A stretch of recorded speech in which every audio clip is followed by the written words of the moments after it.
बहुत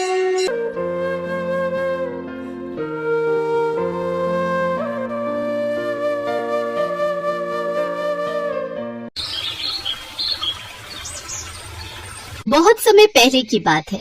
महाकाल की नगरी उज्जैन में चंदन नाम का एक आदमी रहता था। उसके परिवार में उसकी पत्नी और एक बेटी थी।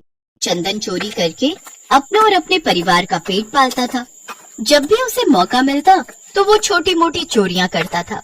चंदन भोलेनाथ का भक्त था।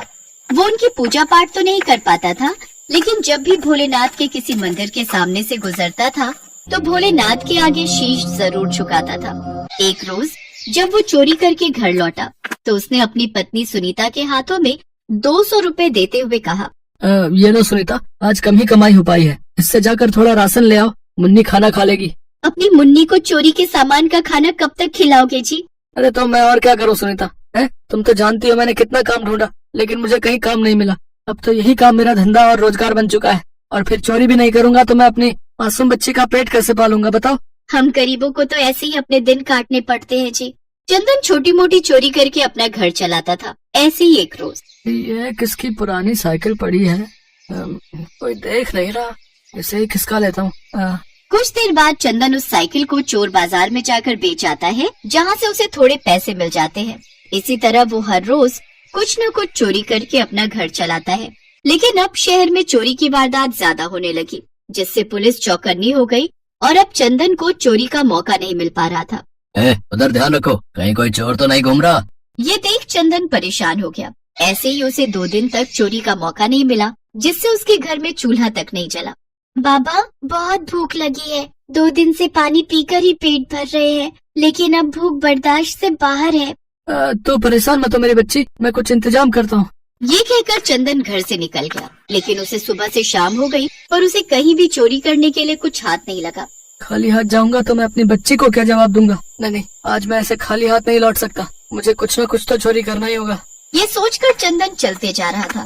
फिर चलते चलते उसकी नजर एक बड़े मंदिर की ओर गई, जो एकदम सुनसान जगह पर था। उस मंदिर में उसे एक बड़ा सा घंटा लटकता हुआ दिखा, जिसे देख उसने सोचा, अरे वाह, ये बढ़िया चीज है, इसे बेचूंगा तो कुछ पैसे तो मिल ही जाएंगे और खाने का जुगाड़ निकल आएगा। लेकिन अभी तो यहाँ पर कुछ लोग हैं, ये काम मुझे रात के अंधेरे में ही करना होगा। चंदन वहीं बैठकर रात होने का इंतजार करने लगा। सारा दिन चल चल कर वो काफी थक चुका था, इसलिए उसे पेड़ के नीचे बैठते ही नींद आ गई और ऐसे ही आधी रात हो गई। जब उसकी आँख खुली तो काफी अंधेरा था। वो जैसे तैसे मंदिर के अंदर पहुंचा, लेकिन अंधेरे के कारण उसे वहाँ कुछ भी नजर नहीं आ रहा था। अरे यहाँ तो काफी अंधेरा है, मुझे तो कुछ भी नजर नहीं आ रहा, अब क्या करूँ? फिर चंदन ने एक तरकीब लगाई। उसने अपना कुर्ता निकाला और माचिस से उसमें आग जला दी। फिर उसकी रोशनी में वो उस घंटे तक पहुंचने का प्रयास करने लगा, लेकिन घंटा काफी ऊंचाई पर होने के कारण वो उस तक नहीं पहुंच पा रहा था। वो उछलकर उसे पकड़ने की कोशिश करने लगा। इस कोशिश के दौरान अनजाने में उससे घंटी बज गई, लेकिन वो उसे उतार नहीं पाया। काफी कोशिश के बाद भी मैं वहाँ तक नहीं पहुँच पा रहा, अब क्या करूँ? फिर उसकी नजर शिवलिंग पर गई, जो ठीक उस घंटे के नीचे था। चंदन बिना सोचे समझे उस शिवलिंग पर चढ़ गया और घंटा उतारने लगा, लेकिन तभी एक तेज रोशनी के साथ भोलेनाथ प्रकट हो गए और कहने लगे, चंदन, आज तक तो भक्त मुझ पर दूध, जल, फल आदि चढ़ाते हैं, लेकिन तुमने तो खुद को ही मुझ पर चढ़ा दिया। ये देख सुन चंदन हैरान रह गया। वो झट से भोलेनाथ के चरणों में गिर पड़ा। भोलेनाथ, भोलेनाथ मुझे क्षमा कर दीजिए, मुझसे बहुत बड़ी गलती हो गई। मैं अपने बच्चों को भूख से तड़पता हुआ नहीं देख पा रहा था भोलेनाथ। चोरी करने के अलावा मेरे पास और कोई काम नहीं है। अपना और अपने परिवार का पेट पालने के लिए मैंने ऐसा किया भोलेनाथ, मुझे क्षमा कर दीजिए भोलेनाथ। चंदन, शिव पुराण में सुनसान शिव मंदिर में पूजा का विशेष महत्व माना जाता है, और खासकर ब्रह्म मुहूर्त में दीप दान का तो और भी ज्यादा। और आज तुमने अनजाने में ही सही, लेकिन ब्रह्म मुहूर्त में अपना कुर्ता जलाकर दीप दान किया है और अनजाने में घंटी बजाकर मेरी पूजा की है। ब्रह्म मुहूर्त में की गई तुम्हारी ये पूजा सफल हुई। आज के बाद तुम्हें बिल्कुल भी चिंता करने की आवश्यकता नहीं है। अब तुम बिना किसी परेशानी के घर जाओ। मेरा आशीर्वाद है कि तुम्हें धन धान्य की कभी कोई कमी नहीं होगी और मृत्यु के पश्चात मोक्ष की प्राप्ति होगी। आप धन्य है प्रभु, आप धन्य है। आपकी सदा ही जय हो। हर हर महादेव, हर हर महादेव, हर हर महादेव। चंदन जब घर पहुंचा तो उसकी कच्ची झोपड़ी एक बहुत बड़ी पक्की कोठी में बदल चुकी थी और उसके घर में जरूरत की हर चीज मौजूद थी। साथ ही ढेर सारे गहने और पैसे का ढेर था। देखिए जी, ये सब कैसे हो गया जी? हम जब सोकर उठे तो खुद को यहाँ पाया। मेरी कुछ समझ में नहीं आ रहा। फिर चंदन ने अपनी पत्नी को सारी बात बताई। ये सुन वो बहुत खुश हुई। अब एक चोर का जीवन पूरी तरह से बदल गया। अब उसने घर में भोलेनाथ का बहुत बड़ा मंदिर बनवाया जिसमें वो सभी उनकी रोज पूजा करने लगे। सत्य ही कहा गया है, भोलेनाथ सचमुच में बहुत भोले हैं। तभी तो अनजाने में की गई पूजा को भी उन्होंने स्वीकार कर लिया। अपने इस चोर भक्त को धन धान्य से संपन्न कर दिया, साथ ही उसे मोक्ष प्राप्ति का भी वरदान दिया। चंदनपुर राज्य में दीनानाथ नाम का एक बहुत गरीब सेठ रहता था, जो कि किसी जमाने में बहुत बड़ा धनवान था। जब सेठ धनी था, उस समय सेठ ने बहुत पुण्य किए।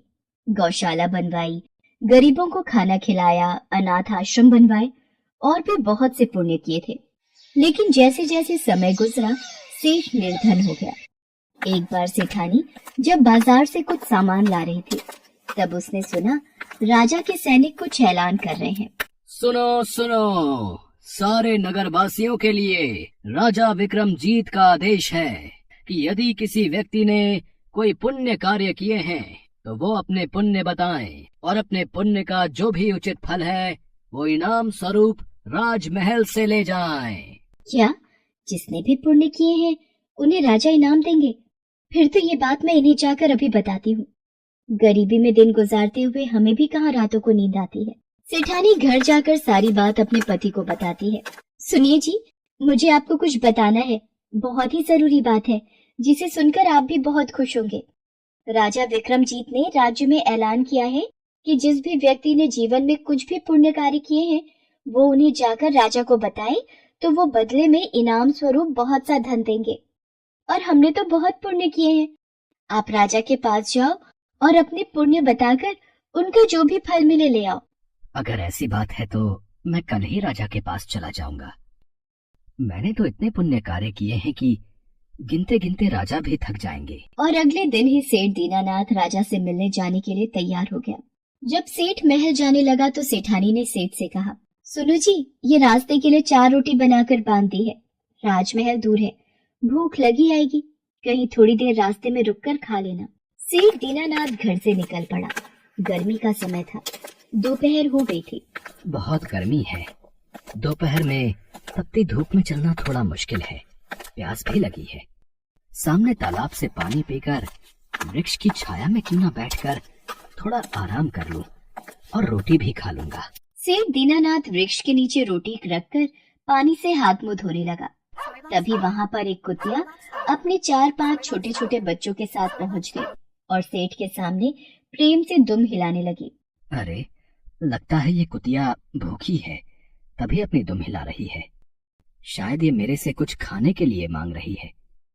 लगता है इसे मेरे पास से रोटी की खुशबू आ गई है। रुक, मैं अभी 2 रोटी तुझे देता हूँ। कुतिया को देखकर सेठ दीनानाथ को दया आ गई। सेठ दीनानाथ ने 2 रोटी निकाल कुतिया को डाल दी। कुतिया भूखी थी और बिना समय लगाए कुतिया दोनों रोटी खा गई और फिर से सेठ की तरफ देखने लगी। लगता है ये 2 रोटी इस कुतिया के लिए कम रहेगी। इसके 4-5 बच्चे इसका दूध भी पीते होंगे। 2 रोटी से इसकी भूख नहीं मिट सकती। ये ले, ये बची हुई 2 रोटी भी तू खा ले। कम से कम थोड़ा तो तेरा पेट भर जाएगा। मैं पानी पीकर अपनी प्यास बुझा लूंगा। कुतिया को अपने हिस्से की रोटी देकर सेठ दीनानाथ राजमहल पहुंचा। राज दरबार में राजा विक्रमजीत सभी लोगों से उनके पुण्य कार्य पूछ रहे थे। प्रणाम महाराज, मेरा नाम सेठ दीनानाथ है। किसी समय में मेरे पास धन वैभव की कोई कमी नहीं थी, पर अब मैं निर्धन हो गया हूँ। मैंने अपने जीवन में अनेकों पुण्य कार्य किए हैं। मैं आपके समक्ष अपने द्वारा किए पुण्य कार्य सुनाने आया हूँ। ठीक है फिर सेठ दीनानाथ जी, बताइए आपने अपने जीवन में कौन कौन से पुण्य कार्य किए हैं। महाराज, मैंने अब तक के अपने जीवन काल में अनेक भूखों को भोजन कराया है। अनाथ बच्चों के लिए अनाथ आश्रम और गरीबों के लिए अस्पताल तथा गायों के लिए गौशाला बनवाई है। राजा विस्तार से सेठ दीनानाथ के द्वारा किए सभी पुण्य कार्यों के बारे में सुन रहे थे और सेठ दीनानाथ अपने द्वारा किए गए सभी पुण्य कार्य बताता जा रहा था। महाराज, अब आप मुझे क्या फल देंगे? मैंने आपको अपने द्वारा किए गए बहुत से अपने कार्यों के बारे में बता दिया है। सेठ दीनानाथ, मैंने आपके द्वारा किए गए पुण्य कार्यों को ध्यान से सुना, पर आपके इन पुण्य कार्यों का मेरे पास कोई फल नहीं है। यदि आपने कोई और पुण्य किया है तो वो भी बताएं, शायद उसका कोई फल मैं आपको दे पाऊं। महाराज, जब आप मेरे द्वारा किए गए इतने सारे पुण्य कार्यों के बदले भी मुझे कोई फल नहीं दे रहे, तो आगे के और कार्य बताकर भला मुझे क्या फायदा होगा।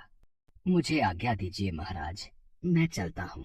जब सेठ वापस जाने लगा तो राज सैनिकों ने राजा के कान में कुछ कहा और राजा ने सेठ को आवाज लगाई। सेठ दीनानाथ जी, रुकिए। आपने एक पुण्य कार्य प्रातः जो किया था वो तो आपने बताया ही नहीं। प्रातः तो मैंने कोई पुण्य कार्य किया ही नहीं। फिर राजा किस पुण्य की बात कर रहे हैं? मुझे तो कुछ भी याद नहीं है। परंतु महाराज, प्रातः तो मैंने कोई पुण्य कार्य नहीं किया। मुझे तो ऐसी कोई बात याद नहीं है। सेठ दीनानाथ जी, आज प्रातः आपने एक कुतिया और उसके भूखे बच्चों को अपने हिस्से की 4 रोटी खिलाई, परंतु उस पुण्य कर्म को भूल गए। आपके द्वारा किए गए उस पुण्य के बदले जो भी मांगना चाहते हो मांग लो, वो आपको मिल जाएगा। महाराज, मेरे मन में एक प्रश्न है जो मैं जानना चाहता हूँ। मेरे द्वारा किए गए पिछले सभी पुण्य कार्यों का कोई मूल्य नहीं है और एक कुतिया को खिलाई गई 4 रोटी, फिर इसका मोल क्यों? हे सेठ, जो पुण्य करके तुमने याद रखे और गिनकर लोगों को बता दिए वो सब बेकार हैं, क्योंकि आपके अंदर मैं भावना बोल रही थी कि ये मैंने किया। जब आप में मैं की भावना आ गई तो आपके सब कर्म व्यर्थ हो गए। जो सेवा सुनाकर की जाए भला वो सेवा ही क्या, परंतु जो सेवा प्रातः आपने रास्ते में कुतिया को 4 रोटी का पुण्य करके की वो आपकी सबसे बड़ी सेवा है। उसके बदले आप मेरा सारा राज्य भी ले लें तो भी बहुत कम है। महाराज, मुझे समझ आ गया है, हमें कोई भी पुण्य कार्य सुनाकर या बताकर नहीं करना चाहिए। यदि हम किसी को दान दे रहे हैं तो वो भी देने के बाद भूल जाना चाहिए। हमें दान और मदद निस्वार्थ भावना से करनी चाहिए। सेठ दीनानाथ को ये बात समझ में आ गई थी कि जो पुण्य कार्य बिना जताए किया जाए वही असल में पुण्य कार्य है। ढिंढोरा पीट कर किया गया पुण्य कार्य कोई फल नहीं देता। राजा विक्रमजीत सेठ दीनानाथ को बहुत सारा धन देकर विदा करता है।